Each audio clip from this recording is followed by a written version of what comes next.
You sound good, Hedvig. You don't sound echoey hardly at all. Well, my solution is just have a whole wall of books behind me, so that absorbs any... Yeah. I've seen that wall of books, and it's impressive. Well, thanks. Do you want to guess what this sound is? I'm going to guess that is a piece of styrofoam? No, but close. What's close to styrofoam? Well, close, sort of close. Okay. It's foam from a coffee that you have somehow solidified and eaten like a treat. No, it's a much more readily available source of acoustic dampening in a... It's an egg carton.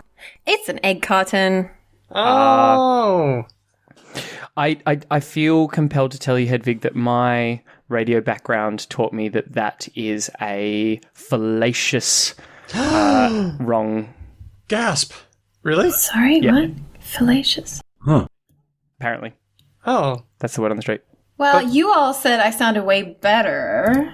I do think so. Daniel either is you're endlessly lying. positive and supportive, though, because he is a good man. That is actually true. Whereas Ben... Is it?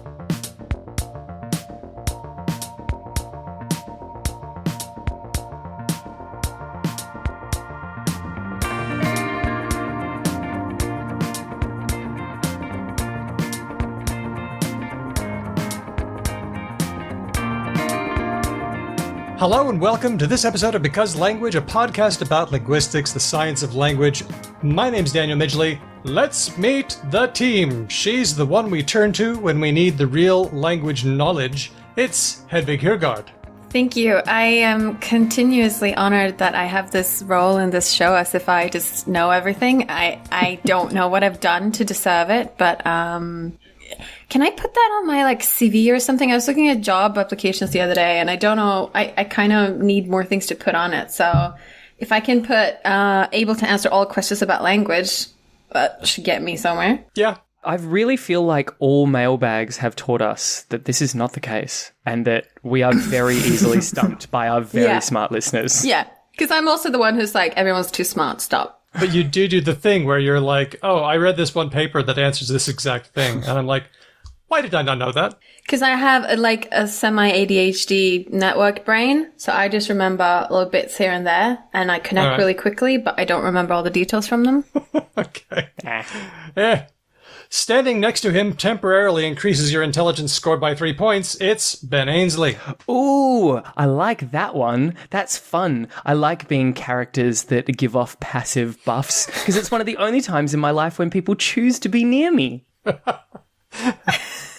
We need you. We need you. It is true. You make us smarter. I agree. Yay! And we have a very special guest this time. He's been an editor at the Oxford English Dictionary. He's the author of The F Word from Oxford Books.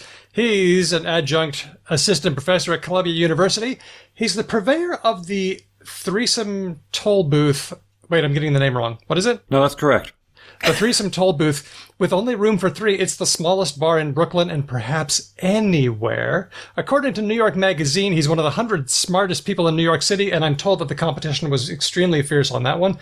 He can deadlift 200 kilograms, so he has the strength of 10 men, and most to the point, he's the editor of the Historical Dictionary of Science Fiction, which you can find online at sfdictionary.com. It's lexicographer and polymath Jesse Sheidlower. Jesse, thank you for coming on the show. Thanks so much for having me, guys.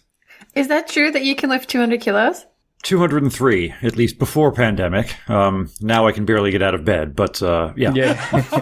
Okay. And as luck would have it, my weight has accordingly compensated so that I would have to deadlift 203 kilos to get out of bed. We saw you when we were talking about your book, The F Word. Welcome back for the second time. Oh, sure. No, again, thanks for having me. Watch out. A couple more times and you become an unofficial co-host of the podcast. It's true. You do get a t-shirt. Daniel, you made it so bad. It was great. I really sold it. And then you were just like, you get a t-shirt. The cursed shirt. I am just pumped AF to talk about sci-fi shit for an entire show. And so I know that I really need to be the person right now who's like, we should get to the news because I want to get through the news so that I can talk about sci-fi shit like pronto. So can we do the news? Okay. We can. But first, remember, our last episode was a bonus episode. It was, what did we call it? Journal Club. I was hoping it was Journal Club, yes. Journal Club. Very good. We scanned all the wires for the latest research. We brought it to you along with our trenchant and incisive commentary. Whoops, that's redundant. Our next episode is a mailbag, so get those questions in. You can hear all of our bonus episodes by becoming a patron. We don't run ads, so patron is really the only way that we can use to get some money coming in and keeping us going. You know, buying me more egg cartons for my acoustic buffering. Mm-hmm. Those egg cartons don't come cheap, by the way. For my egg carton throne. That's the real reason. I mean, there's Patreon and there's the merch store, you know. Mm-hmm. How do you think that's going? Yeah. What? What, Daniel, what do you want us to do now? Let me just tell you what you get. At any level, you get our yearly mail out. At the listener level, you get bonus episodes. And at the supporter level, you can hang out with us on our Discord channel. Well, usually just me, where we sometimes ask for questions for our guests. You'll get credited on blog posts, and you'll even hear us read your name in hushed and respectful tones at the end of every episode. That's hushed. Patreon.com. Unless, to be clear, yes, your name is Lord Mortis. Then you'll hear it in imposing and dark tones. Yeah. Yeah. And that's patreon.com/becauselangpod. Hit us up. Come on, join us. We'd love to have you. Yeah. Spooky. All done. Let's go. Okay, done. Come join the cult. I want to talk about sci-fi shit so bad. Okay.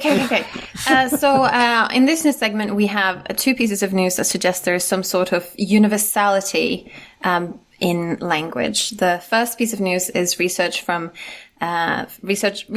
New York, Maryland, and Austria have shown that budgier birds, so a kind of parrot that's very popular as a pet, I believe. Did you ever have budgies? Budgies. Oh yeah. Okay. We've got to sort your pronunciation out. I know budgie. Budgie. Yeah. And then when it's the full word, you want me to say budgerigar. Oh my god. Okay, budgerigar. Nice. Pretty good. Okay, great. Yep. Anyway, so they've been studying these birds and their vocalizations, and they found that there are some patterns in the vocalizations that look a lot like human speech. What do you think the patterns are?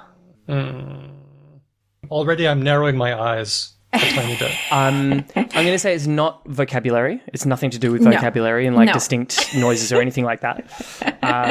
So then it would be like conditionality, something to do with like in different contexts they shift sort of systems of communication in a way that's like vaguely similar to how we do it. I don't know. Intonation? That's a good guess. That was one thing I thought. We just adopted cats, and I swear the one that's chirping a lot, because you know how cats chirp? Like, she does, and she does, and I swear they mean different things. But anyway, what these researchers found has to do with something that looks like consonant or vowel-like segments in the vocalizations. And they argue that there are something that is a bit similar to a syllable, where there's consonants first and then vowel-like things after. And that the segments at the end tend to be longer, quieter, and sort of lower in pitch, and that this is similar to human phonology. For the dummy non-linguist, you don't actually mean things that roughly map to like what I would think of as a consonant sound and a vowel sound, right? But more just what those things represent. Let's talk about consonant vowels in human speech first. So consonants is when you make a sound and you push air up from your lungs through your vocal folds and out of your mouth, and you make some sort of constriction. It can be an abrupt constriction, like a b or p or k. Those are sort of what we think of as like maybe the most prototypical type of consonants. But it can also be a continued narrowing of the passage, like in fricatives, like s, f, v.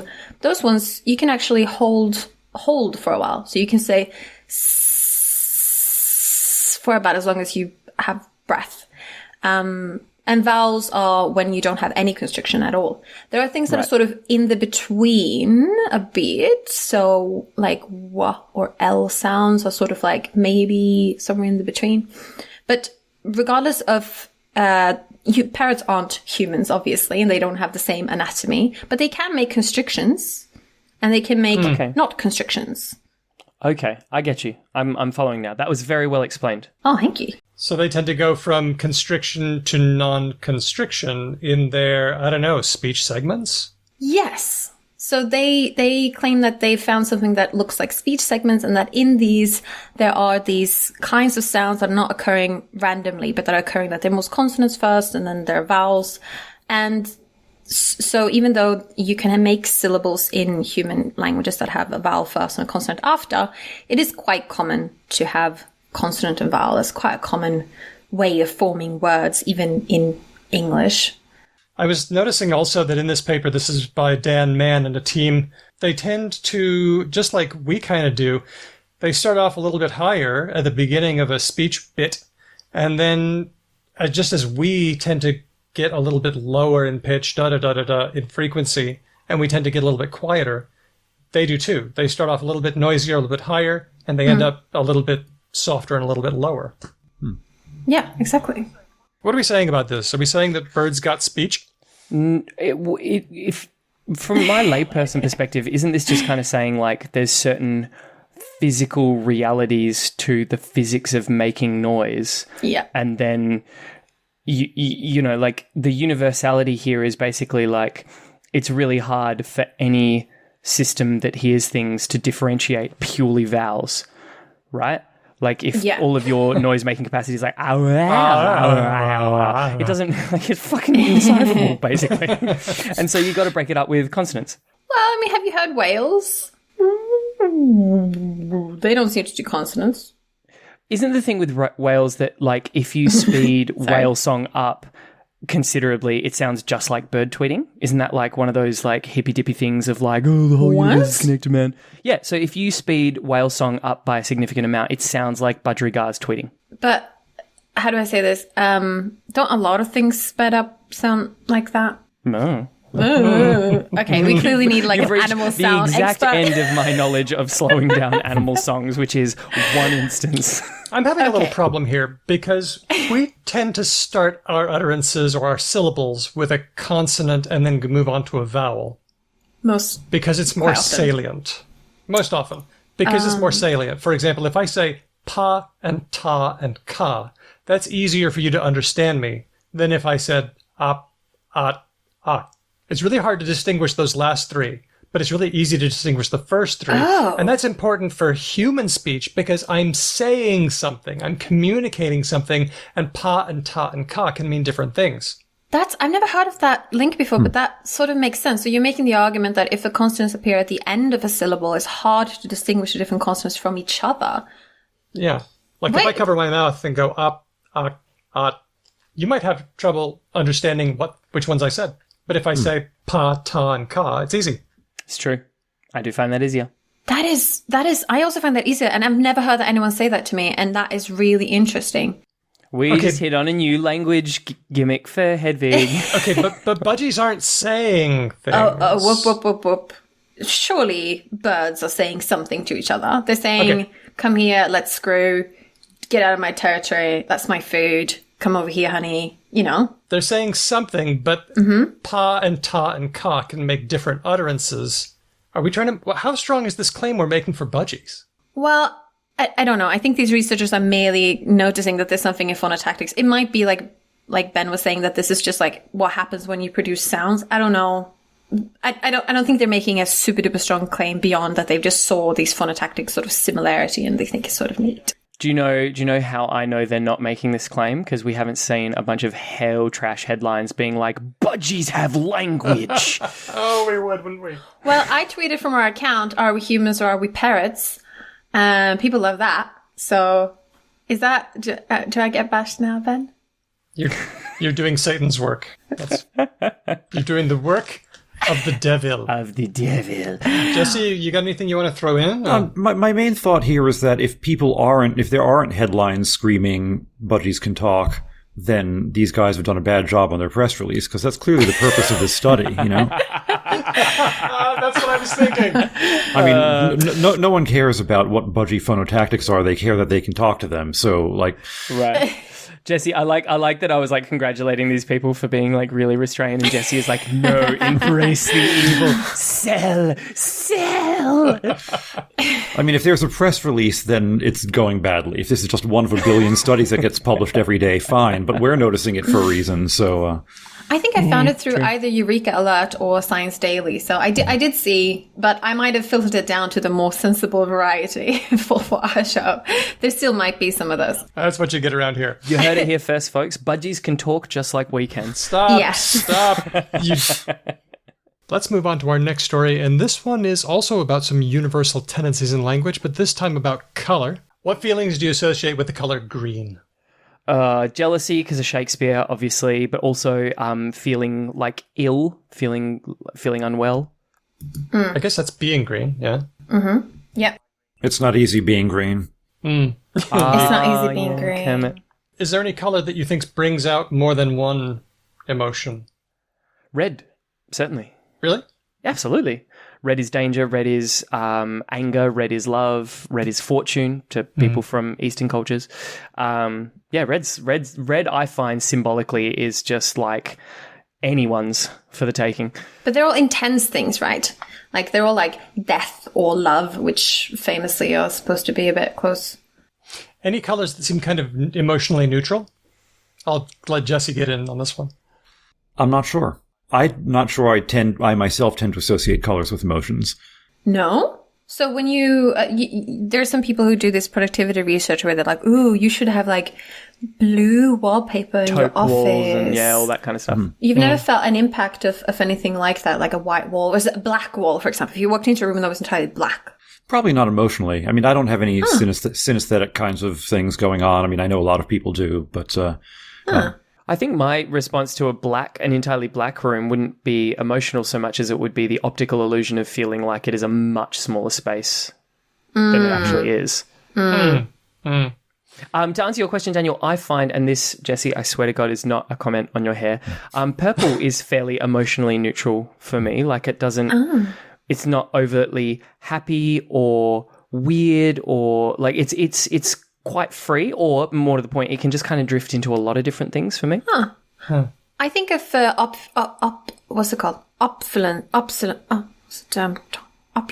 What's it called? Orpiment? Opulence, yeah. Opulent, yeah. Because I think of it as an expensive and rich color. And I think I got that from, I took Latin and all the senators in Rome wear purple. Yep. And it's like for a long time, it was a very hard color to produce. Yeah. So only rich people could have it. So I think of it as like quite fancy. But is that only because of your association with history of it? That is right now you can create any color for the same amount of money, so it doesn't cost much to have purple. Yeah, exactly. So I know that now. Like I've had purple hair, and I know that it's not that much harder it's harder to maintain, but it's not that much harder to make than the others. But yeah, I still have that. It's like I still go into a supermarket and think kiwi fruits are exotic, even though they've always been there my entire life. That is weird. Why I know, would you right? find kiwi fruits exotic if they've been there the whole time? I would get it if you grew up not having kiwi fruits and then you were like, what is this fuzzy green dynamo of a fruit? No, I think it's just cultural heritage. Like, I think you just learn it from your parents and you see it in books and things, and they're always included in exotic fruit salads, and you know what I mean?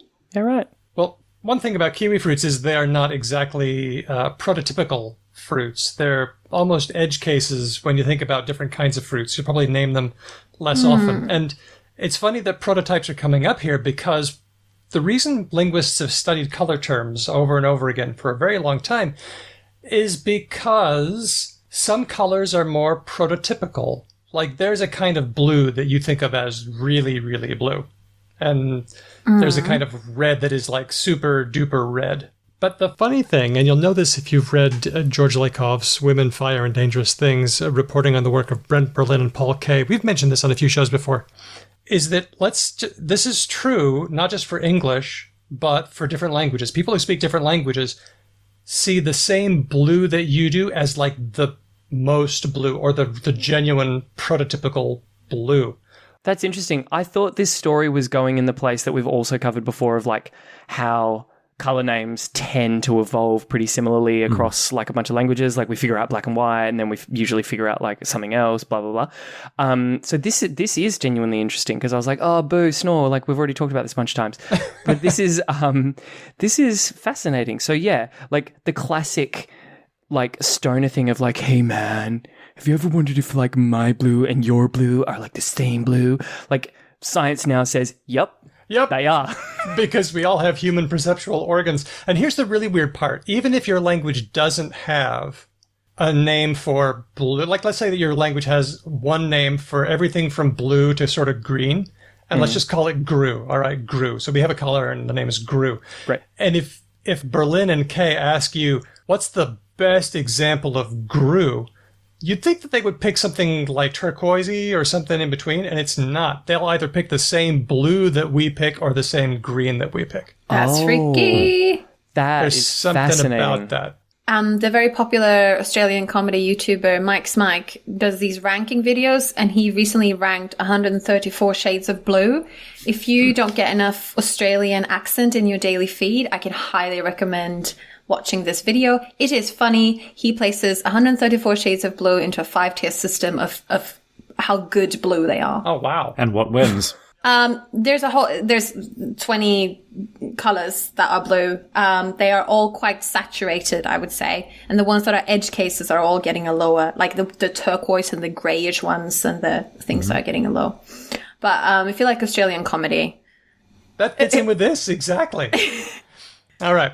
Well, let's take that knowledge now that the focal colors, the prototypical blues, the prototypical reds are kind of the same for everybody. At least they group along a narrow band. Now comes some research from Dr. Daniel Oberfeld-Twistel and a team from Johannes Gutenberg University, Mainz. This is published in Psychological Science. What they wanted to check was to see if people had the same psychological or emotional responses to colors, even between languages. Take a guess. What do you think they found? I'm going to throw it to Jesse. If you don't mind. Let's say that they did. Yeah, like we wouldn't be talking about this if it was like no one publishes negative results, so clearly all languages have the same response to some basic colors. Yeah. Damn it. This is true. Red was the one that was not only recognized sort of the same across languages, but also both the ways that we mentioned. Ben, you mentioned, love and anger. People around the world, no matter what language they speak, have those two exact feelings, and they associate that with red. Brown was the one that had the least emotional response. Oh, I should have. Yes. Brown. There's Brown no is the brown. emotionless color. Yeah. But there was one interesting thing, and that was that these things, like Hedwig with your thing with purple, which was, an emotional response, but it was mediated by culture. Yeah. There were other things like that too. For example, in China, white is considered a color of sadness. Not so much because of the way it looks, but because you wear white at funerals in China. Mm-hmm. Yeah, I've had Chinese friends be really weirded out by Western weddings. It's just true. like, what? In the defense of anyone who's ever felt that way from a non-Anglophile culture, it's not just the dressing in white. There's plenty of reasons to be weirded out by Western weddings. There's some fucked up weird shit that goes on. Oh, another finding that they had was that in cold places where they don't see the sun very much, yellow is interpreted as a joyous color. Whereas if you're continually blanketed by sun all the time, this is less so. Interesting. But I guess that checks out. warning. They sampled 30 countries, over 4,000 participants. I looked up the countries, and they've so 22 of those are countries where they've said that the participants speak an Indo-European language. Oh no! Skewed. So if you speak a language where you have sayings such as green with envy or red eyes, etc., and if you have contact with other languages that are similar, which, Indo-European languages are not only related to each other, they're often also in contact with each other, so it gets worse, then you're going to agree more. So... Do you think the shortcomings here are deal breakers?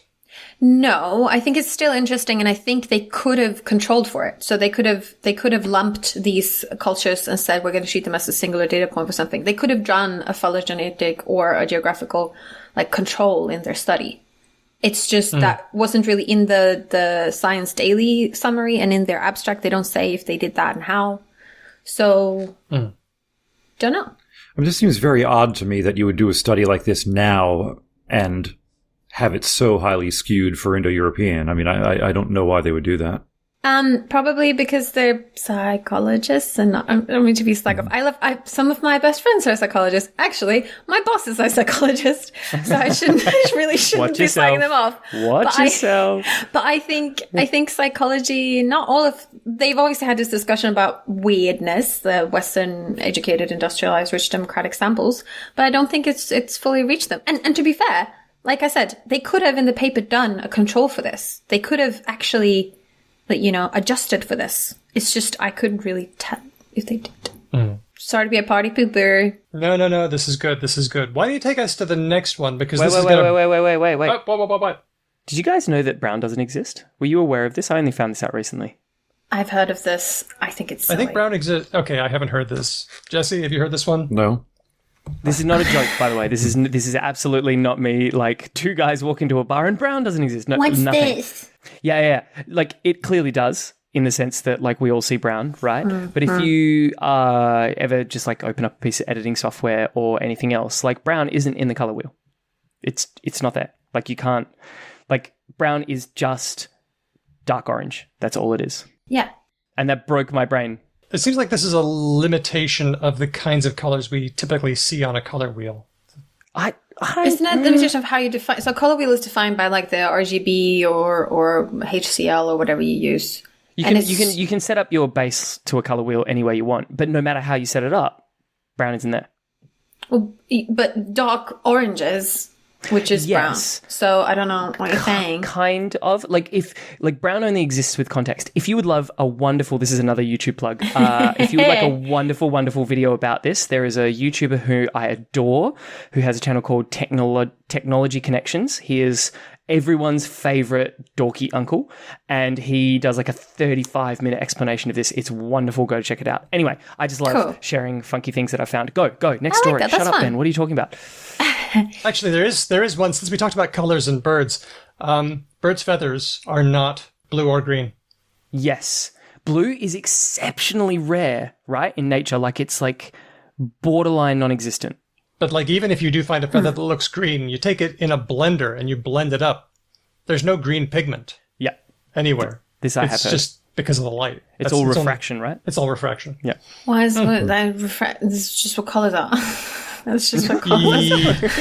Colors are just things that bounce off other things into your eyes. Yes. Things aren't colored.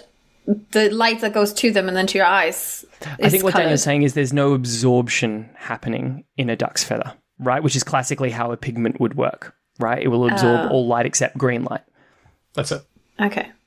All right. Well, now that we've waded sufficiently out of our depth, I think maybe... Didn't take long. Let's get to the last news item.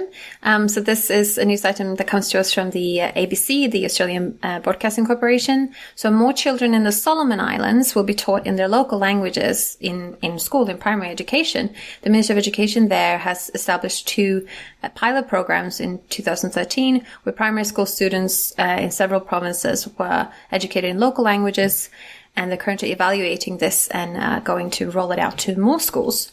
So this is part of this idea that I think we may have discussed in the show before, which is that if children are to acquire things like maths or art or something else, they are going to acquire it better if they are first introduced to it in their own language, rather than if they're introduced to it through a second language, because then you have to learn that language and do the other thing at the same time. Can I ask a very stupid white guy question? What language do they speak in the Solomon Islands?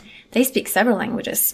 So this is part of the sort of, I don't want to say a problem, but it's part of the challenge of a program like this is that you would actually have to adapt it to the different provinces.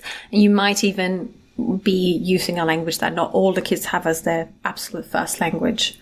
Like, I don't know if they've done this, but that could happen if you had to aggregate children in schools.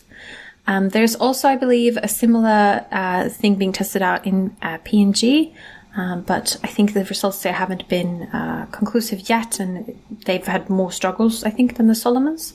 But yeah, I thought that was pretty cool. It is cool. And one nice thing about educating kids in their traditional home languages is that you start seeing attendance go up and parent support go up. And those are really important factors in child education. Oh, yeah. Yeah. And it makes sense. It makes sense if you're going to learn maths. It's a lot if you have to learn a language and learn maths at the same time. It makes sense that you'd be introduced to it in your local language. It might be that I'm imagining that these programs might still at high school level, at university level. It's likely that you'll still be speaking either an English-derived Pidgin or Creole, or English or French. If these programs are rolled out in other places in the Pacific as well. I don't know. I don't imagine it's going to be rolled out to higher education. But, I mean, this is where it starts, right? Like, if it is eventually going to end up there and you're going to have Solomon Island-based universities where people can speak their first language, like, it has to start where it's starting right now. Yeah, exactly. This feels like I almost said this bad. This feels like what I used to call the unicorn chaser. You know how at the end of the news they put on something that makes people be like, "Yay, that's nice. The world isn't terrible." This feels like one of those. Like, yay. This also reminds me because ABC also interviewed Deborah McDougall for this, and we still have an interview with Deborah McDougall that we haven't run yet. Yes, about not teaching mathematics, but teaching grammar in the native language of the people of the Solomon Islands. So we'll be working on that. Okay, do we get to talk about sci-fi shit now? Yes, we do. Yes.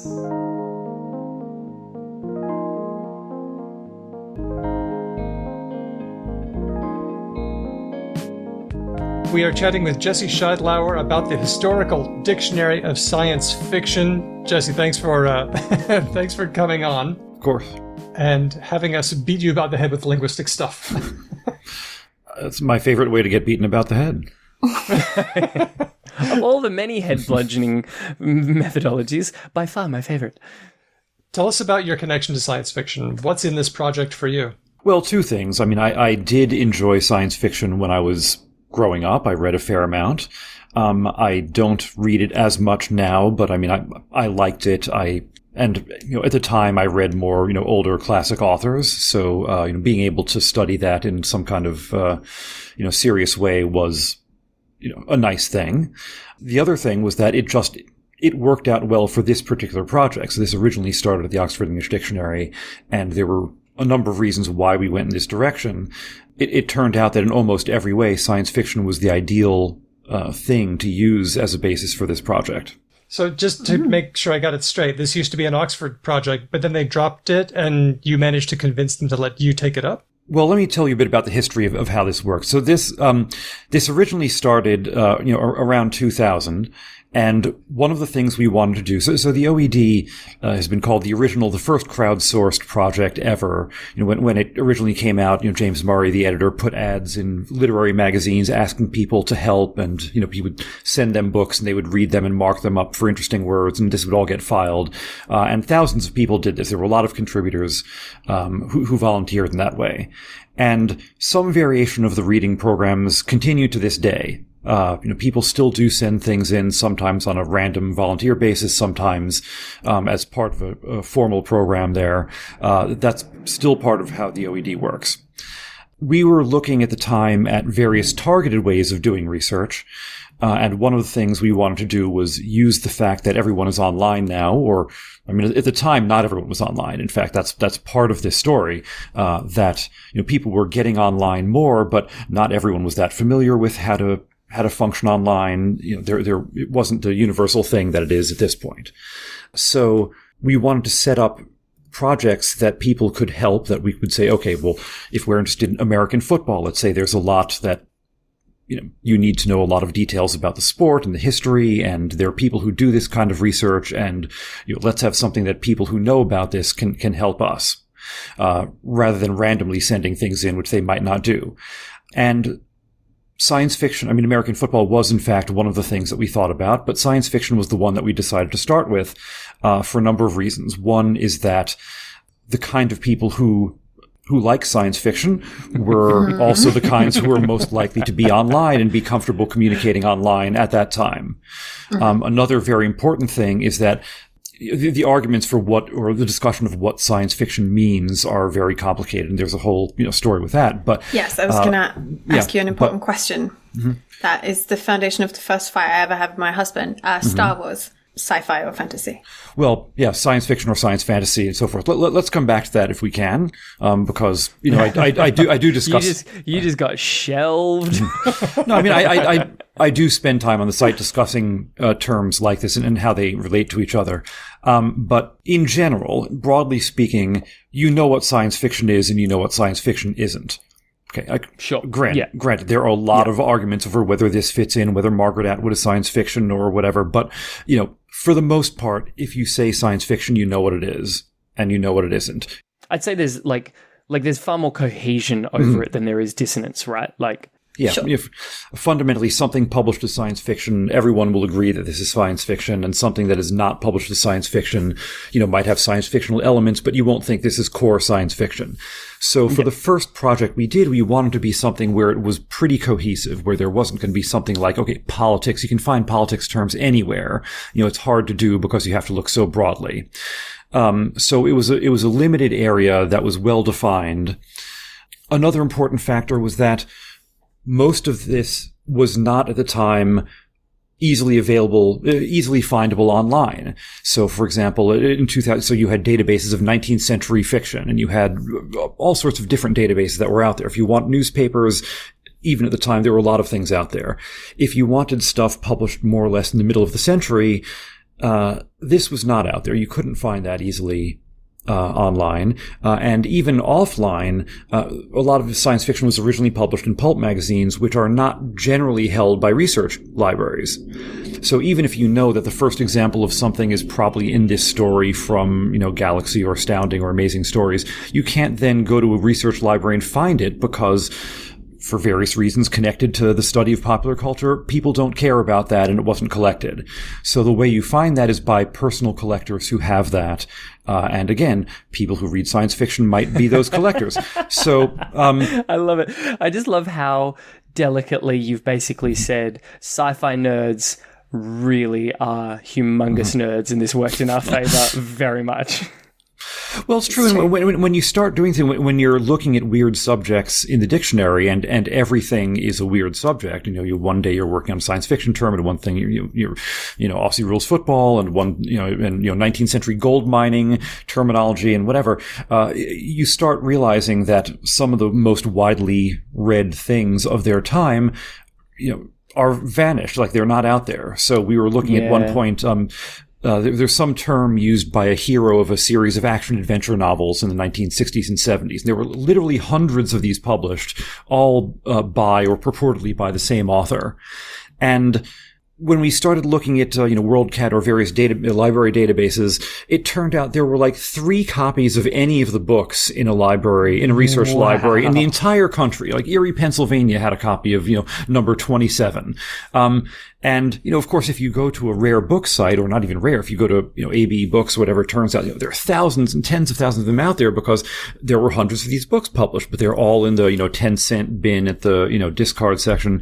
And this is something, this must have been important because they wouldn't have published hundreds of novels if someone weren't buying them and reading them. If that many people were reading them, like, this is interesting in some way for the study of what people are reading, as opposed to the things that, people who write for fancy magazines, read and review. But you can't even get the copies of books anywhere. So, science fiction in, a certain way is like that. And the fact that there are serious people who collect and study this is, it is important. And, whether they're nerds in other ways, okay, that helps you out. They don't throw them out, or they, they get online and talk about it. I'm getting the sense, just like I did with the F word, that you seem to specialize in things that aren't considered high culture, and so they don't get written down or they don't get saved. Have you built up a bunch of skills to track down hard to find stuff? I don't think so, but I mean, I am interested in these things where, and I think lexicographers tend to be, at least, it's something that you think about a lot. So when you have, so I'm just thinking how the best way to phrase this. If you look at dictionaries, the kinds of words that you find often, and especially now, so now you have corpora. You can get a sense of how common things really are. And it's a cliche among lexicographers and people who, think about dictionaries that dictionaries are very, very good on, let's say, terms for parts of armor. Heraldic terms. Like dictionaries are great for this because the kind of person who writes a dictionary, the kind of person who enjoys reading dictionaries are obsessed with stuff like that. But in terms of the English language as a whole, these words effectively don't exist. Like if you took all parts of armor out of, if you look at a, corpus of 1 billion words, none of them will be names for, esoteric parts of armor. None of them, like you have to get really into it for that. Like if we lose the word Greaves forever, there's really not going to be a huge impact. It won't impact anyone. So I don't have to know what it means then. Great. What are Greaves? I don't know what Greaves means. Do I need to know? No, part of armor. Doesn't matter. Okay. It matters a lot. In fact, it matters a lot for, certain people, but, in terms of the language as a whole, it doesn't matter at all. Do you think there are similar tendencies in the kind of interest that lexicographers have to the kind of interest that Wikipedia editors have? Because there's a returning discussion with Wikipedia edits when someone opens a new article on a topic and Wikipedia editors say it's not noteworthy in some sort of fashion. Yes. I do think there's a lot of overlap in all of these places. And I'm not, by the way, I'm not arguing that, armor is in fact, it is fascinating and tremendous history. You can study this stuff. And someone should, and they do, and I'm glad that they do. But in terms of looking, if you were going to produce a dictionary, on any sort of, a non-specialist dictionary, it would have no terms for armor parts at all, Yeah. So, I'm interested in these areas that have traditionally not been studied well. If you want to know about armor, there's libraries full of books written about the history of armor. Great. If you want to know about, mid-19th century, mid-20th century action adventure novels, there's nothing out there. When I started doing research on the word fuck, everyone finds this very interesting. No one's published anything serious about it because you couldn't in the academy. Like that's not an appropriate subject for research. So I find that interesting. And in fact, science fiction is not in that category. There's been academic writing about science fiction or serious writing about science fiction for a very long time. But even to this day, it is still, often dismissed or regarded as not a serious or a worthy topic of research. And I am interested in things like that, where the only reason that we reject them is for some kind of social or cultural reason, not because they are intrinsically unworthy of study or because there's nothing to say or anything like that. It's because you're told this is not serious. And, don't do it. You won't get anywhere in your career, or don't do it. This is not important. Let's learn about Middle Kentish diphthongs and, move on. So why, so I also like science fiction, and I think Ben and Daniel are also sci-fi fans. Is that true? I'm less so. I think Daniel is a sci-fi day tripper at best. Oh, okay. Yeah.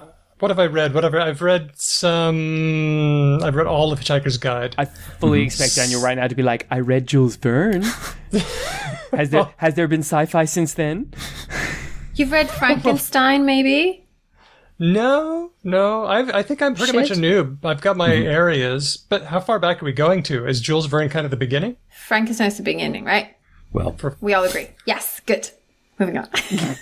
Hedvig, I'm detecting that you've got some axes to grind, and I feel like they're fights that you've had with your partner that you now need to... No. We both really agree on Mary Shelley. That's actually really one of the first times I was like, yes, I'm getting married to this man. We agree. Mary Shelley's the first sci-fi author. It was in the 20 question scenario, and I was fell in love with him then.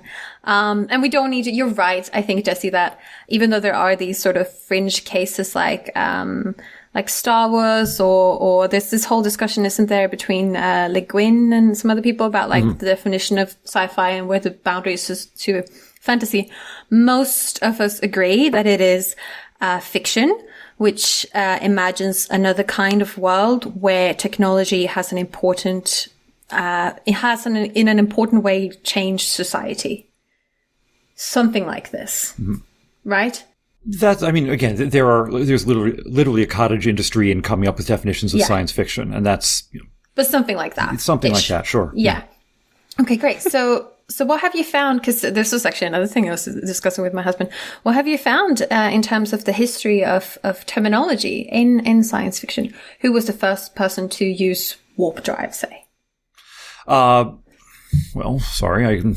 Oh. No, just any example that you find interesting. It doesn't have to be that one. I love how low key you presented that. Like that was like the person at the shop being like, "Yes, I was wondering if you had several items that I was looking for. Like, oh, I don't know, condoms." No, but there are certain terms that have sort of spread across different sci-fi authors, right? Absolutely, yeah. So various terms for faster than light travel. There's in there's fact, multiple, one of the things I find interesting about it, looking at it in this detail, is that you find that the core terminology of science fiction. This, by the way, is something important for what ends up on the site. Because there are a lot of things in there, a lot of things that aren't in, not because they're unimportant, but because they are not core. If you look at the authors who are most frequently, who have the most early examples, not the most cited authors, which, is itself more of an accident of collecting, or things like that. If you look at the ones who coined the most, and not coined, that's not accurate, and I say that it's not accurate, the ones that have the earliest examples, Robert Heinlein is the first, but when you start going down the list, there are people that might not be as familiar to modern readers, even modern readers of science fiction. So, E.E. Smith, Doc Smith is number 2, John Campbell, Asimov is in there, but, Jack Williamson, Edmund Hamilton, Ray Cummings, Nat Shackner. So, authors who were part of the earliest pulp writing in the 1930s. And in some way, this is obvious, like the earliest writers are going to be the ones who are the earliest users of terms. But the point is, if you look at the core concepts in science fiction, which include things like time travel and faster than light travel and ray-based weapons and so forth, the people who were first using these, well, they use these terms, and other people writing about the same thing then use those terms as well. The people who were the first ones, in fact, Ray first appears in H.G. Wells, but which perhaps shouldn't be surprising, but might be a little bit. But the authors who were writing in the 1930s, when science fiction as such really got its start, those are the ones who coined the most terms, who used the most terms that were then shared by other writers. Fair enough. But a lot of them, and this is what I find interesting, a lot of them have more or less faded from even fairly devout nerd sort of conceptions because, like you said, there was just so much of this going on and it was lowbrow art that was not preserved. So a lot of these people just sort of motored off into the distance. Yeah. Yeah. Some of them, some of them were not really that great. They were pulp writers and they did what they did, and even if they were widely read by other people, and some of them, it's the same with mystery or other things. Certain people wrote a lot and are forgotten, and certain people wrote a lot and are remembered because they are better. And there's a reason why you keep, why you read certain, you read Dashiell Hammett, you don't read, other mystery writers from that era. They're better writers. They had more to say, but also the style is just different enough that, some people still do read Doc Smith today. It's in print. But a lot of other stuff isn't. It's just, it's not as interesting to read. I as we talk about this, I don't know why this keeps coming up. I keep thinking to myself, I wonder if in 60 years, everyone will have forgotten R.L. Stine. Sure. Yeah. The Goosebumps guy. Yep. Right? The dude who wrote all the Goosebumps books. Because that, for me, is the most sort of analogous modern example of just churning out just volumes and volumes of just stuff. And I'm not having a go at R.L. Stine. That dude made mad bank off something that was clearly very successful. But, that seems like the sort of thing that could very easily just not persist, right? Or all the horse books. Yeah. I don't know if you had these when you were little, but there's a very big industry of these pulp short horse books for young girls. Oh yeah, like horsey girl stuff. Horsey Yeah, girl yeah, stuff. yeah, Oh yeah. yeah, there's so much. Well, I think there are, in fact, two interesting things to look at. One is if you go back and look at the bestseller lists from whatever 50 years ago, and you find out that you haven't heard of many of them, or the stuff isn't being read now, as opposed to the authors that you might think.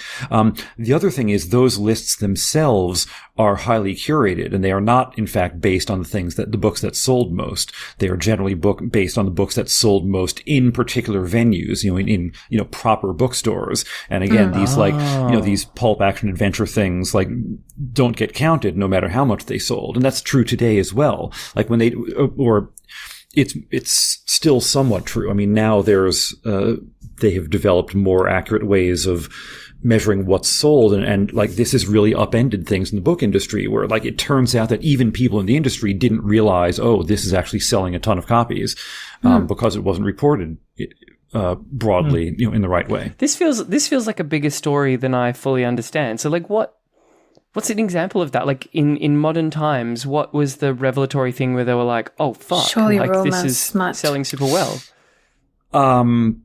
I don't have an anecdote right here, but I think an example, I don't have a specific example, but I think that, the extent to which, let's say in America, that Christian books really do sell astonishingly well, surprised even people who publish in that area, or, you have a Christian imprint, but, I think people were surprised by just how well that does still.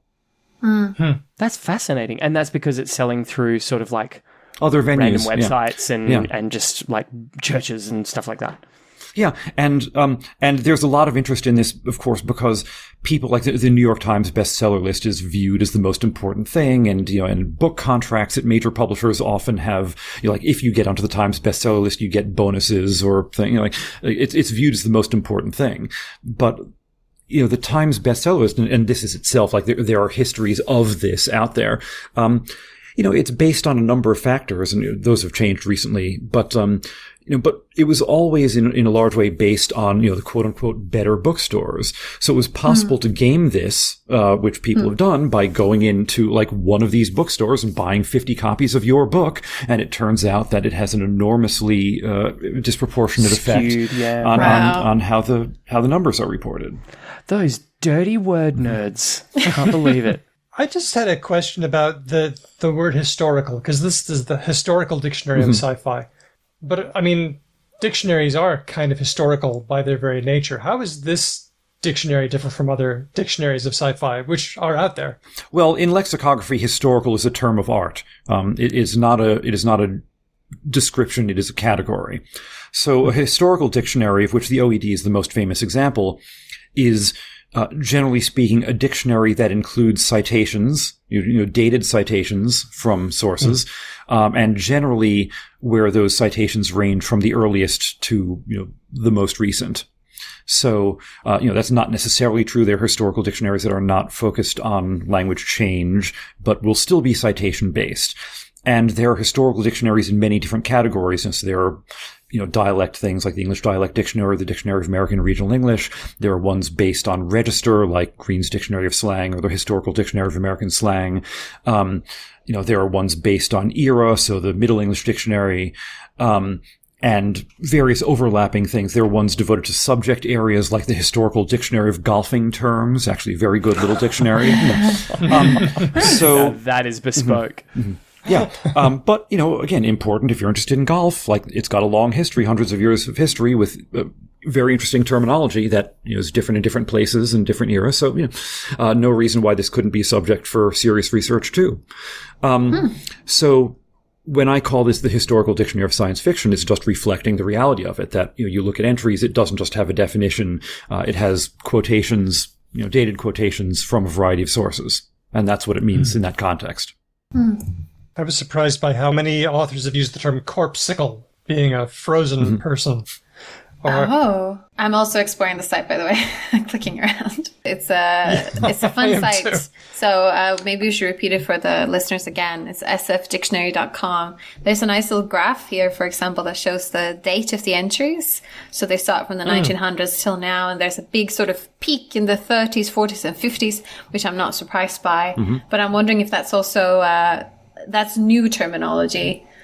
So maybe there are a lot of sci-fi published also in the 80s, say, but they are not coining as many new terms. Well, that graph is the date of the first quotation of the words there. Yeah. So yes. And of course, it's obviously a self-selected thing. There are words being coined in the 80s, and they're not in because they haven't caught on yet, or they're not as widely used, or things like that. So, it is going to reflect what's in the dictionary. And, since I've said, I used the term before, the core terms, it will feature more things from the golden age heyday, the 30s to 50s era, let's say, than later things. But it's also possible for people to suggest words to be added. Is that true? Yes, absolutely. And I have put in a number of things in from reader suggestions. Generally, these are things that I knew about, but had decided not to put in for various reasons. In some cases, there were things that people said, you should probably have this in. And I thought, that was a mistake. I missed that. Like what? I would love to hear an example. So I'm just take a look at the most recent list at the. That's fair. My most recent failures. I'm also scrolling through now that I said Frankenstein. I think she didn't actually use almost any new terms. So there's also you can write science fiction, I think, without using so much new terminology, really, as well. Yes. Yeah.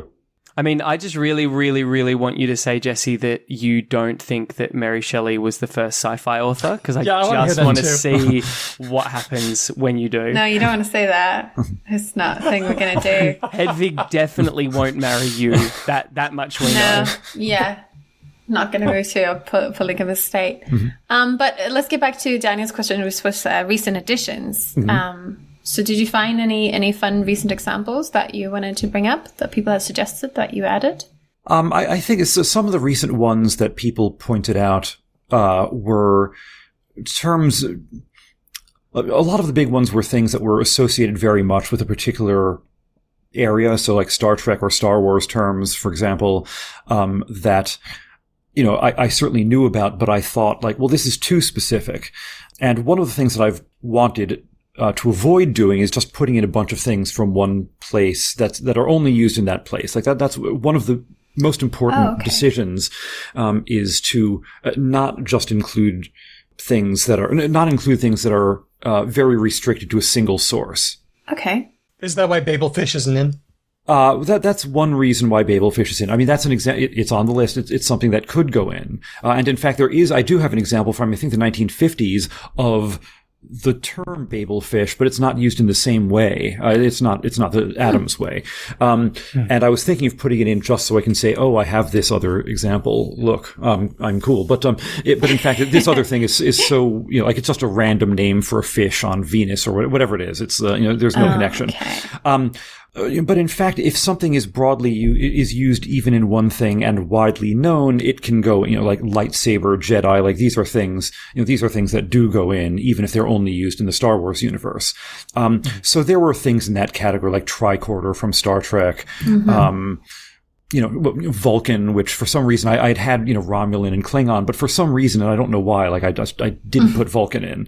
So I put Vulcan and Vulcan nerve pinch and Vulcan mind meld. Those went in. They should have been in from the start. Do you, Jesse, I've got to ask, do you cop a lot of hate from people who are like, my favorite thing in all of fiction isn't in your dictionary and you need to fix this situation immediately? I don't get too much. I have gotten things along those lines, but there's a great, I don't know if you're familiar with the Scott McCloud book, Understanding Comics, which I think, it's a graphic novel about comics. It's great. I mean, I think, honestly, this is one of the best works of criticism, of the modern era. I'm not, wow. No exaggeration. I think it's phenomenal.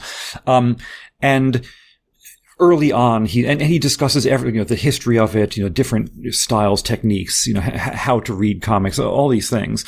And, early on, he is discussing, he's trying to define comics, and he goes through this whole long thing. And in this section, like, his character, like, again, it's in the form of a graphic novel, so his character is like up in front of an audience talking about this, and eventually comes up with a definition of comics that he thinks works. And someone in the audience immediately gets up and say, "Hey, what about the X-Men? You can't define comics without the X-Men."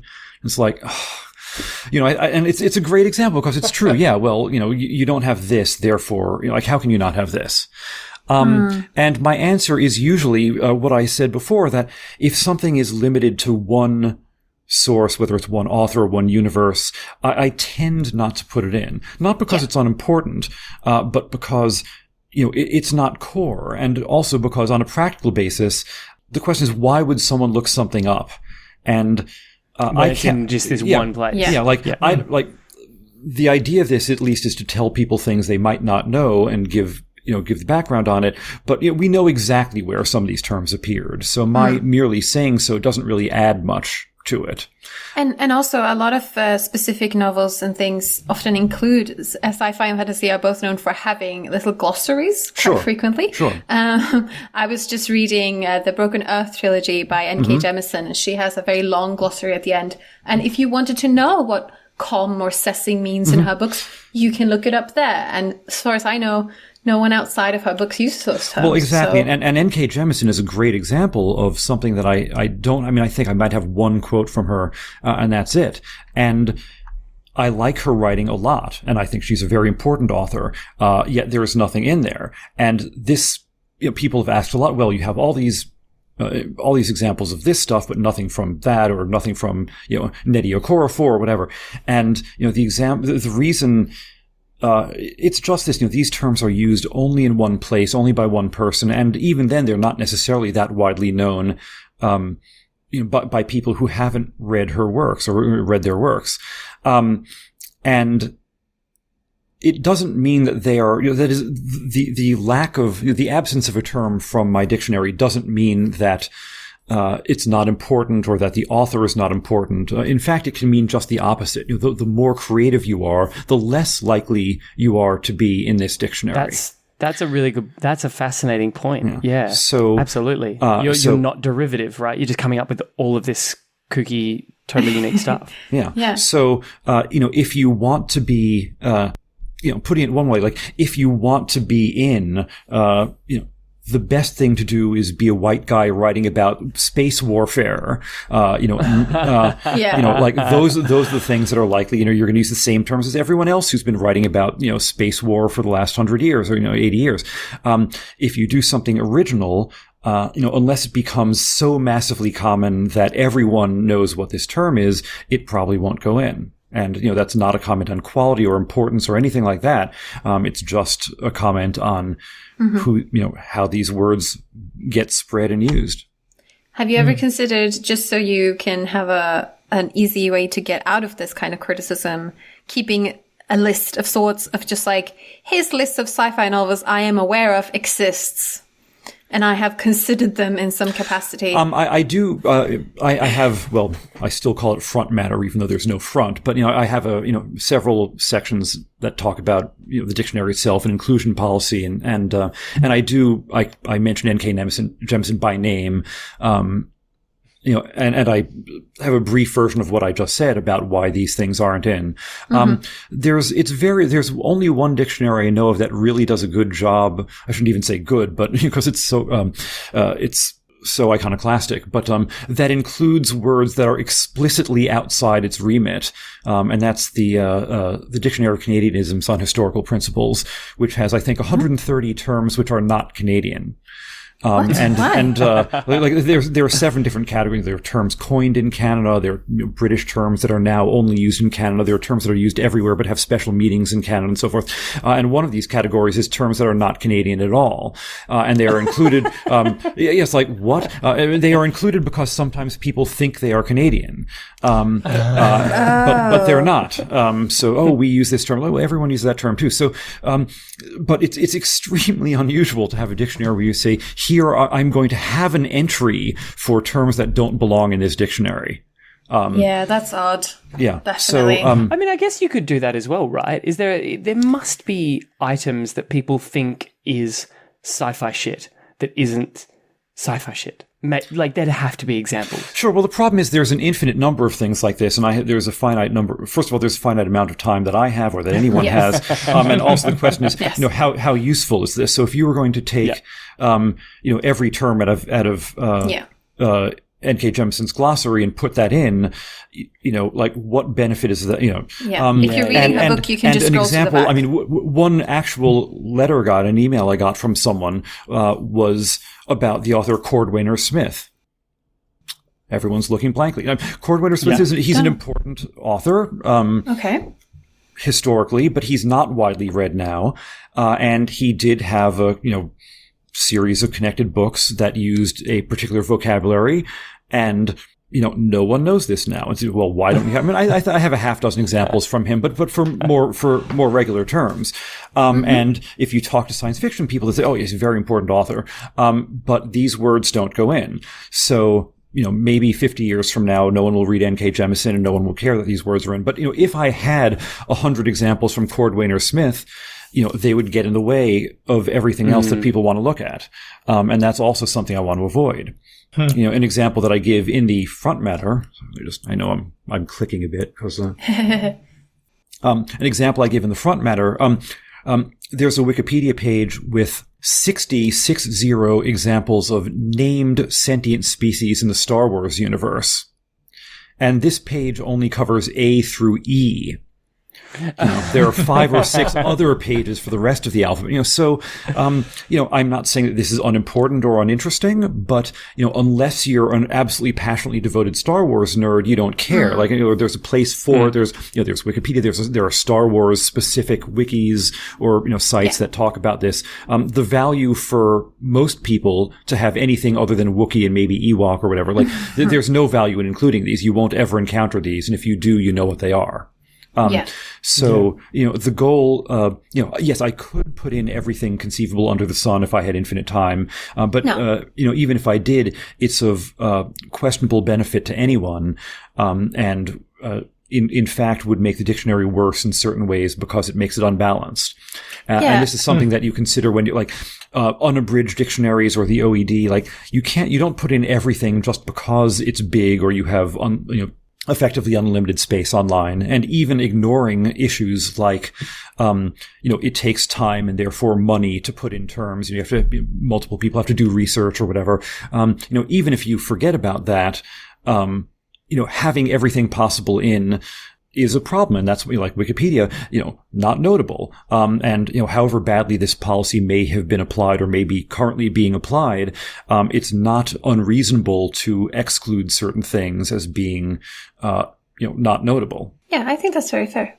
But Jesse, if we don't throw absolutely everything into the OED, how am I going to do a hell flex by having the 26 ridiculous tomes stacked up behind me and just be like, look at my words? Or get really high points in Scrabble. Well, you'll find that even if you don't have everything in, the OED will still be pretty damn big. So, True. Yeah. Touche.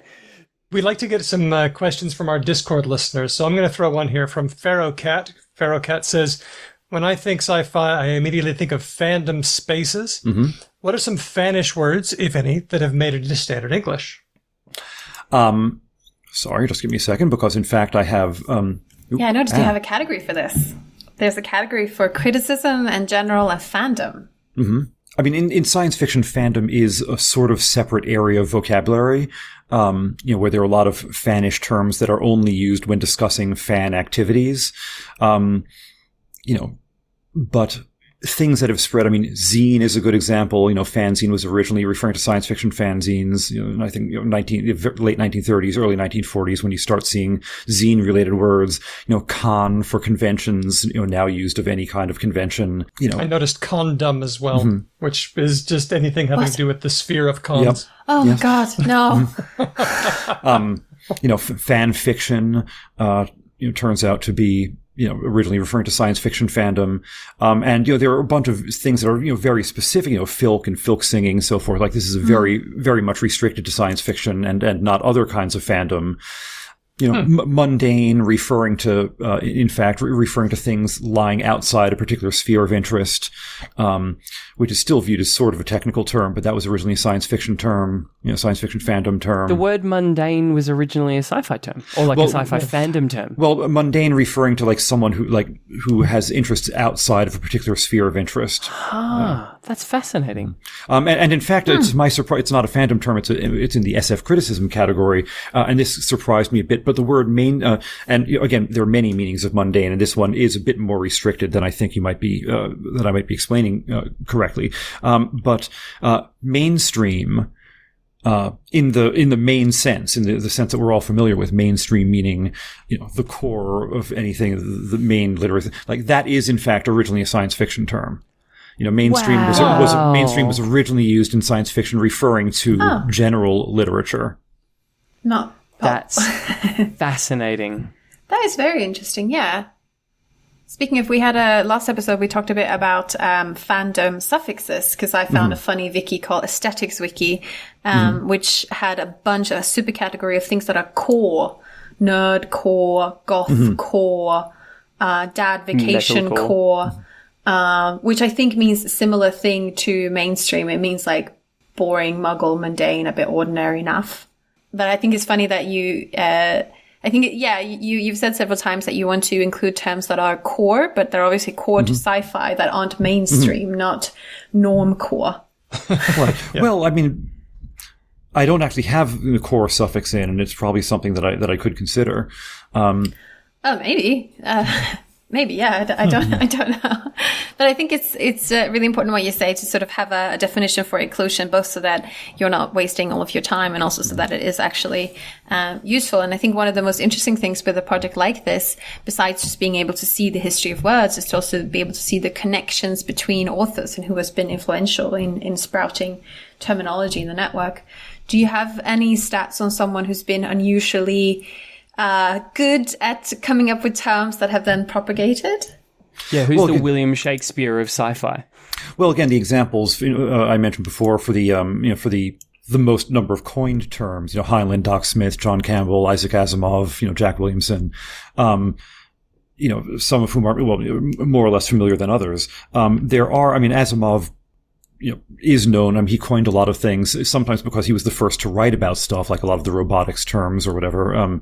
But also things like psychohistory, which is still viewed as an Asimovian term. But I put that in because it's broadly used by other people or used in reference to him. But there are terms in there, and I've put in a few more of these recently. Like originally I left a lot of these out, but, terms when they are really associated with one author.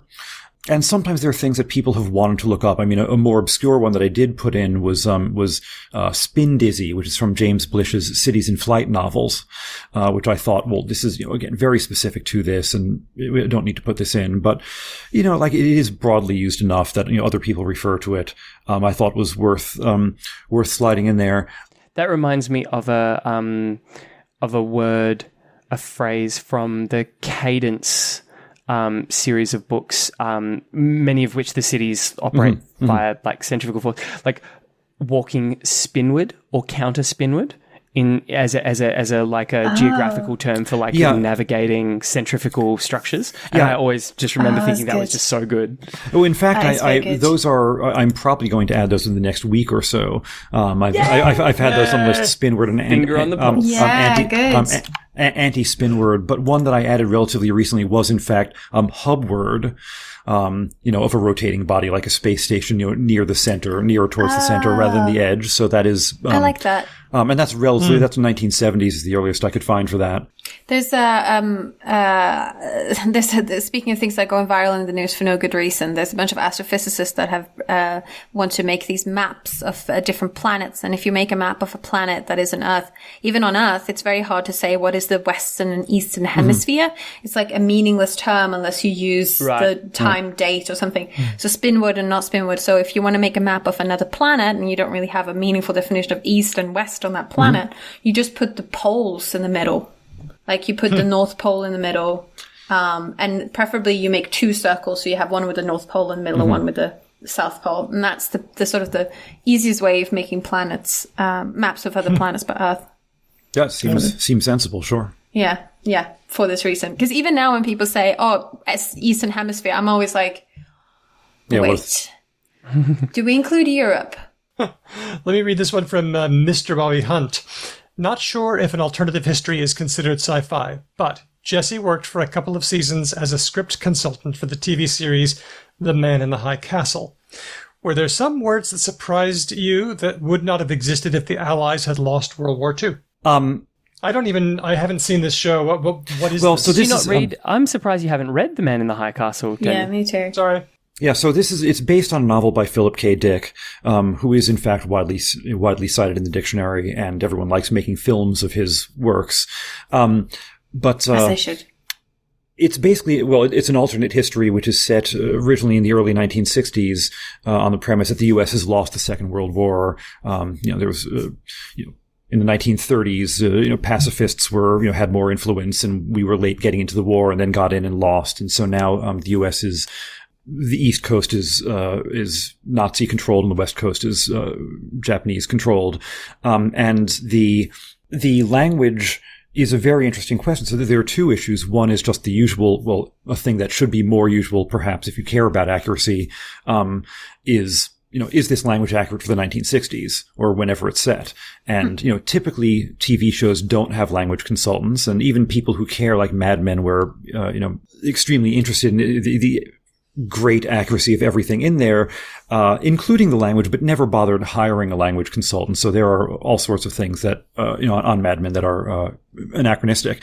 But most of the time people don't care at all. So there's anachronistic language in there, which is not necessarily a bad thing, but it is if you think it's good and you don't do it. I, in fact, think that you could make a good argument for not having historically accurate language on a historical show. But in any case, in this case, they wanted the language to be accurate. So it being accurate, like not having terms from the 1980s, would be a good thing to have. But the other thing is, the question, like, this is an alternate history. So there are two things that are going to be different. One is that you will have terms from Japanese or from German being used by English speakers in America, where in the actual world you do not have that, or did not have that in that way. And the second thing, and the more interesting thing to me, is that you will have terms that existed in our 1962, but would not exist in that world because, for example, let's say the likelihood of terms from Jews or African Americans, these would not have been widely spread either because, let's say either because they would have been killed, like in the Man in the High Castle, like there are still concentration camps killing Jews and so forth, or because any kind of Jewish or African American terminology won't have been accepted by the powers that be. So that was a little bit trickier, trying to figure out, well, what word, like these words are common and were in use, but probably wouldn't have been in use in this universe. Right. So those were the kind of things that I was thinking about. As it turns out, like there were some terms that were coined for the show or that were specifically used for the show. Terms, again, like Japanese-derived terms or German-derived terms that were, names for things on the show, and it makes sense that these would have, this kind of name.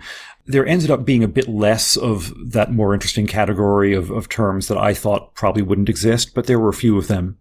Jazz-related, like there was a lot of discussion of music, and the precise question of that is itself a complicated thing. I mean, in fact, there was interest in jazz in Nazi Germany, but the question of how the terminology would have developed, or which performers might have been more or less likely to be to have continued on, is an interesting one. Wow.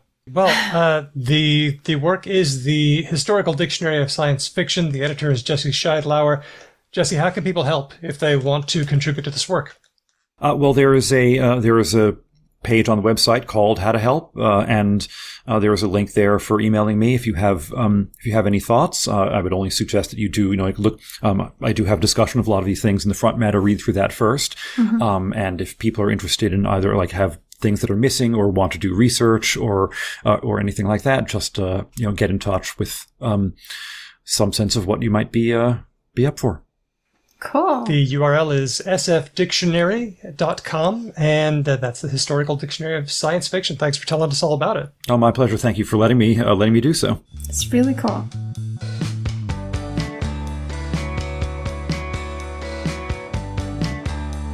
And now it's time for our special segment, the one we love. It's Words of the Week. I feel like Yes. we've got a person on the show who literally has like an entire book of week's possible worth. words of the week. Like, it's just not fair at this point. Jesse, what do you got? Have you got a word for us? I think this was, in fact, on your list, but NFT is probably this went from nowhere to all over the place exceptionally quickly. NFT. Exactly. Not for transfer, not for... Non-fungible token. There's that word again. Yeah, so I think it says a lot about... Fungible, I know we discussed that at the beginning. Yeah. And in fact, I just took the quickest look, but I think this first comes up in 2018 in one of the Ethereum... part of the Ethereum Git repository for a suggestion for something they needed to implement. But no one who wasn't, obsessively knowledgeable about and interested in, cryptocurrency type stuff knew about it until like 2 weeks ago. I think it's interesting that Jesse and Daniel both are like, this was really viral on all of the news. And I saw it for the first time when I saw it in the Redsheet. Well, sorry, it's a bit hard to explain, but more or less, let's just say, it's a way of guaranteeing the uniqueness of a digital object. So you can sell an online, you can sell an image. Which of course you can reproduce, it's a digital image, so you can reproduce it perfectly and send it anywhere you want. But you can recognize one incarnation of this image as the real one or the authentic one, and then charge a lot of money for this. And it does raise interesting questions about what does it mean to be unique, because, like the image itself, there's nothing unique about that apart from having this thing, embedded in it. There's some real post human philosophy implications here. Yeah.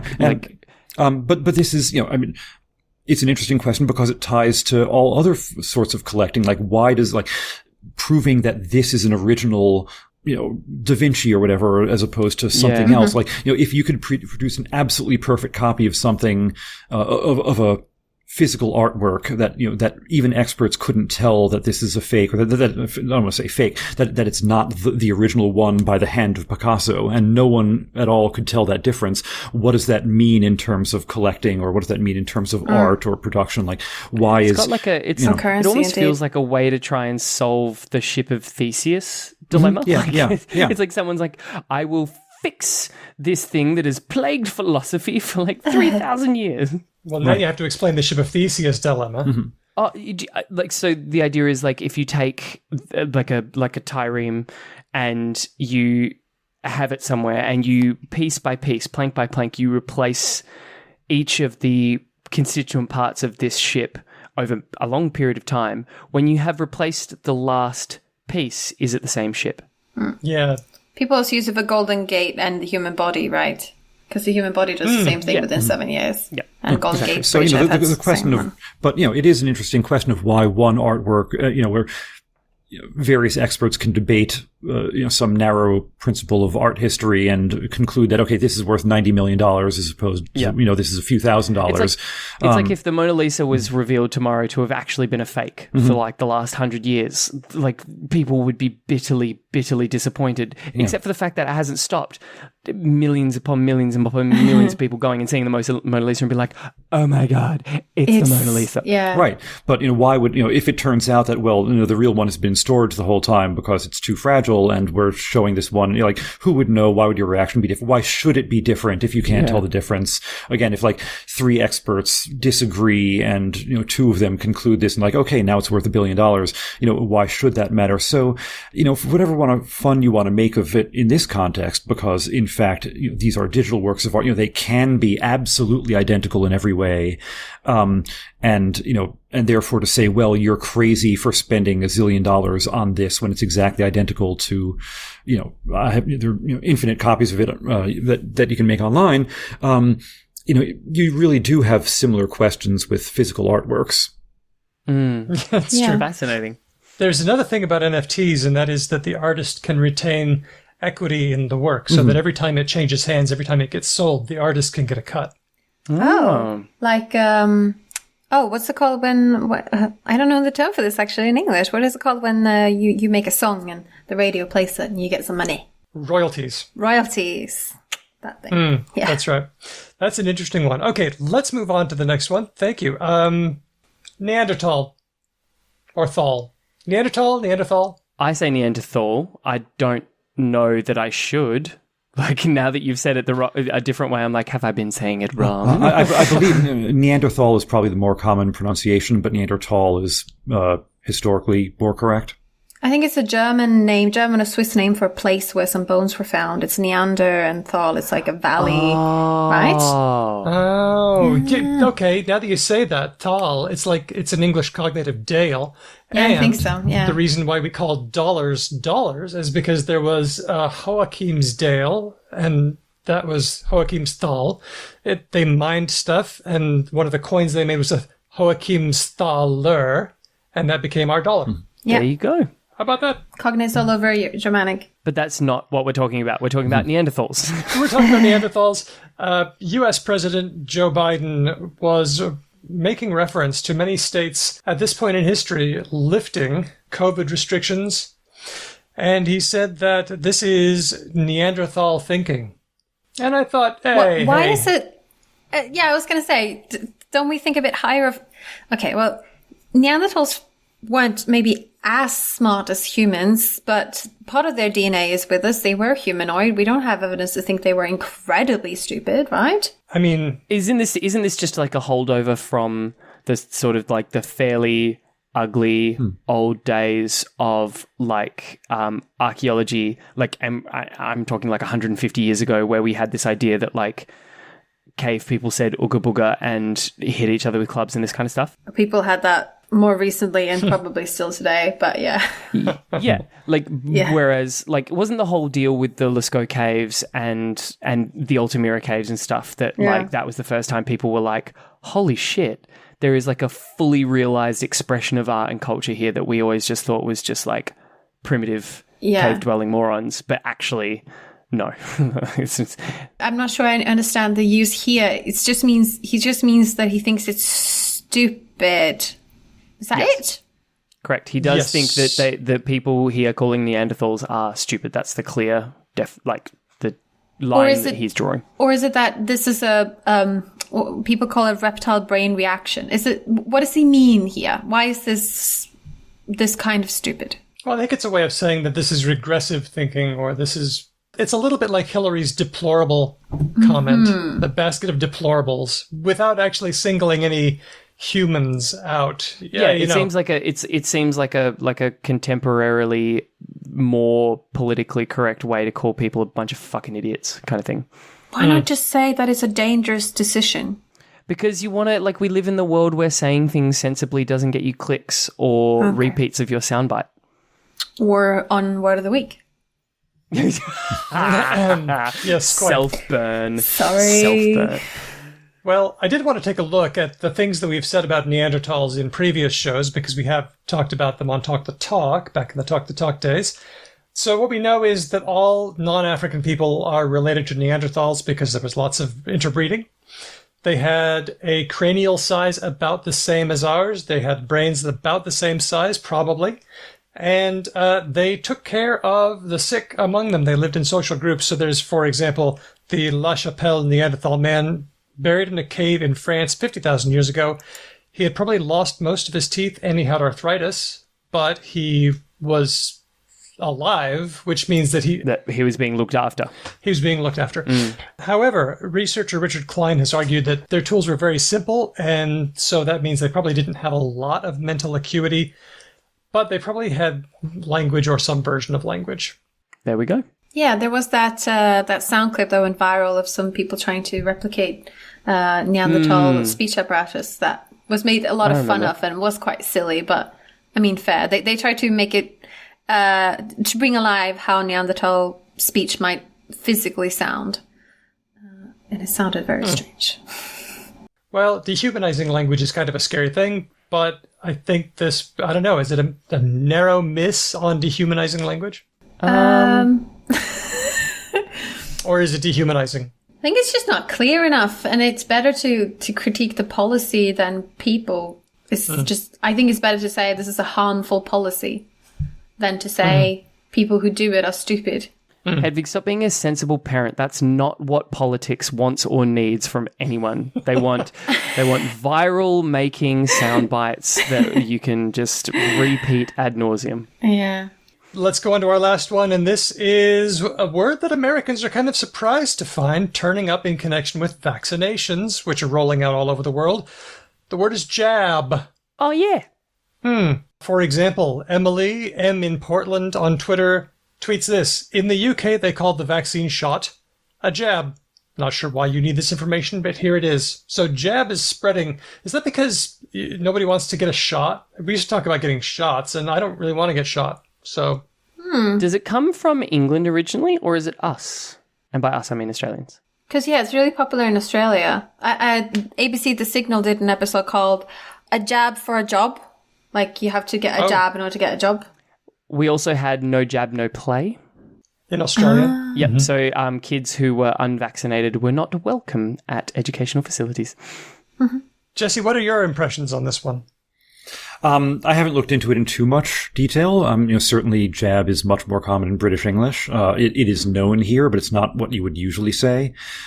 I think that at least to an American, Americans would find it a bit less threatening, perhaps. It sounds, sounds more casual, and that's probably a good thing in this context. Do we have an etymology for it? Is it related to the sort of like quick, not particularly violent punch? Well, jab itself is, originally a Scots word. The earliest for jab, with an A and with that sound is actually just from the early 19th century, and it's probably originally. It goes, their job in the same sense, which is now not really used, goes back, 15th century or earlier, but. Jab is relatively recent. It's probably an expressive coinage, meaning, to thrust or to strike. And, that's where it comes from. You know what? Jab reminds me of these words that I call synonyms, like words that they use in headlines because they're short and punchy. So vaccination or injection, a little bit long, but jab, nice and quick. You can throw it in. I like that. That's good. Synonyms. I like that. Synonyms. Synonyms. And I also looked up jab-related words in the Globe corpus, which breaks down words and phrases by country. And get the jab, that's one I looked up, and then flu jab. Yeah. Those two expressions are always British, not American. Oh, that's unsurprising. And maybe Australian. A cheeky jab. The cheeky jab. Jab. Non-fungible token, Neanderthal, orthol, and jab, our words of the week. Let's just read through a quick few comments. In our last episode, we mentioned COVID brain and pandemic brain, and we thought they were kind of the same. But Victoria on Twitter says, thinking about saying COVID brain versus pandemic brain as meaning the same thing. When I hear COVID brain, I think of a person who has or has recently recovered. Pandemic brain, on the other hand, makes me think of the general fatigue and depressing that we endure. That's interesting. Yeah, Interesting. I can see that. I'm not sure if I have that full distinction, but yeah, that's a good point. Well taken. And then Teresa via email has sent us a message about sometimes we're looking for different alternatives to that's crazy or that's insane. And we've thought of bonkers and bizarre things that don't have the same sort of stigmatizing effect. Non-ableist language. That's it. She says, my favorite word to use instead of crazy, insane, or nuts, that's outrageous. So I'm sticking with bananas. I love it. I love bananas. That's bananas. Which came about because, in my research at least, monkeys act crazy, bananas are associated with monkeys, and so the meaning jumped. There you go. So, Jesse Sheidlower, thank you so much for coming on Because Language and having a chat with us. Oh, no, thanks. Always good to be here. How can we find out what you're doing? Probably follow me on Twitter is the best thing. It's just at Jesse Sheidlower. There is a separate Twitter feed at SF Dictionary for the dictionary itself, where I will post, I post important anti-datings and new entries and so forth. But either one of those, depending on your interest. Cool. Thanks again. Thank you. And we are also on Twitter. If you want to get in touch with us, it's a good idea to tweet at us. We are Because Langpod on Twitter. We're also using that username on all the other social media platforms like Facebook, Instagram, Mastodon, Patreon, TikTok, and now Clubhouse. Basically, if you think of another social platform, Daniel would probably register Because Langpod on it at some point. You can also send us a good old-fashioned email at hello@becauselanguage.com. If you like the show, hello.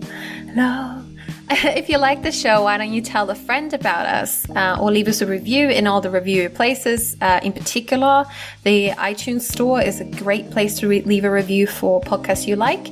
Doing all of those things will help people find us and spread the good news about linguistics to the rest of the world. You can also do what Dustin of the podcast Summer Stories does, which is as soon as anyone on Twitter asks for podcast recommendations, which I still think is so brave for anyone to just go on Twitter and say, can anyone give me any podcast recommendations? Because they always get inundated with so many messages.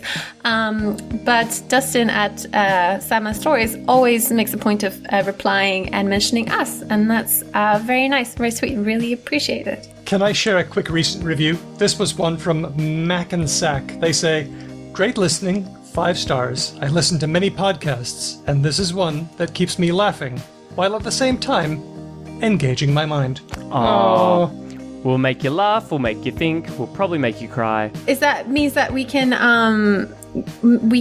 get nominated for an Ig Nobel Award? Isn't that? No, you have to do research. Okay, we have to make a research project that make people laugh and then make people think, and then we can get an Ig Nobel Award. Okay, we'll do it. Now, you may not know this, but our show is transcripted. We take all of our voicey words and we turn them into typey words. And Maya Klein is the person who does that, of voicing words, and she does a tremendous job. She listens to every word we say and she writes them all down. Having transcripts is really important because it makes our show accessible to people who can't listen or some people who just don't want to. It also means our shows are searchable. So if you ever be like, fuck, like they said that thing in that thing that one time, but there is literally hundreds of episodes of that, you can search. So that's really good. And you know what makes transcribing our show possible, because it costs the dollar bills, yo? It is our patrons. So if you become a patron, you might be like one of the people I'm about to name. You could have your name read out by Ben Ainsley on a podcast. That is a thing that you could get from becoming a patron. Thing. Also, I guess, like the benefit of transcribing shows, whatever, blah, blah, blah. So, our patrons are Termy, Crispy, The Major, Chris L, Matt, Damien, Helen, Bob, Jack, Kitty, Lord Mortis, Lissa, Elias, Erica, Michael, Larry, Bin, Christopher, Dustin, Andy, James, Nigel, Kate, Jen, Nazrin, River, Nikolai, Aisha, Moe, Steele, Andrew, James, Shane, Eloise, Roger, Rianne, Jonathan, Colleen, Glyph, Ignacio. What a name, Ignacio. That's a good name. And new this time, Manu and Kevin. Thank you to all of the people that I just named and the people who are patrons but aren't patrons of the bracket that gets your name read out. You're bloody frickin' legends too. My name of my current character in D&D is Kevin. I'm a Goliath. Everyone has like really fancy like fantasy names, but I'm Kevin. Kevin. Big Kev. And if you want to hear about Kevin, you can actually listen to our D&D podcast, Negative Inspiration, if you want to hear about the adventures of Kevin the Goliath. I absolutely do. I hope that when he goes to the Nether Realms, he's the kind of stupid idiot who just like lays down in the bones and makes bone angels. No, he's very cautious and really into HR. I think you can bet your ass I'm not going to be listening. Okay. Our theme music has been written and performed by Drew Kraflianov, who's a member of Ryan Bino and of Didion's Bible. Thanks for listening. Catch you next time. Because language. Yay. My 4-year-old daughter told me that she wrote a story about a box, and it was called Rosie the Box. And I said, is she a box with anything inside? She said, no. I said, oh, so she's a box, but she feels kind of empty inside. She's like, no. I'm trying to. That's what you get for trying to be funny to children, my friend. They decide what is funny, not you. You know what's hilarious? Poop. Yeah. A perennial favorite. I was always really perplexed as a child because I didn't find poop funny. And You were just too refined in your no, taste. it wasn't that I thought it was beneath me. I just didn't. What about farting? Where did you sit on I farting? also didn't think it was. I knew that I was supposed to laugh to the degree that I think I had one of those fart pillows. Wow. But I Is that, out of interest, is that what I would call a whoopee cushion? probably yeah. A fart pillow. I've never heard of it called that. Farting is objectively hilarious. No, I agree. I agree with you, Daniel. But I've run across several people of the "that is not funny in any context" variety. Oh, darn. Well, as an adult now, I think it's more funny. Awesome. Well, then we're ready. Cool. Okay. I've started saying cool like Germans. Cool. Well, Cool. Do you That's so do you cool. say it when you hang up when speaking to someone on your handy? Ben loves that one. No, I really just do. say like, oh, that's so cool. You have one of the most fungible accents of just about anyone I've ever met. That word, it's going to come up again. My favorite, for people trying to remember what the word means, there's a poem by X.J. Kennedy. I don't remember the title, which is probably something interesting and relevant, but one fury alone God hath found inexpungible, the wrath of a woman who finds herself fungible. Yikes. So I don't know what fungible means. I'm hoping I'll find out later. We're going to find out. Able to be exchanged. Oh, It's a poetic version of a pithy proverb. okay.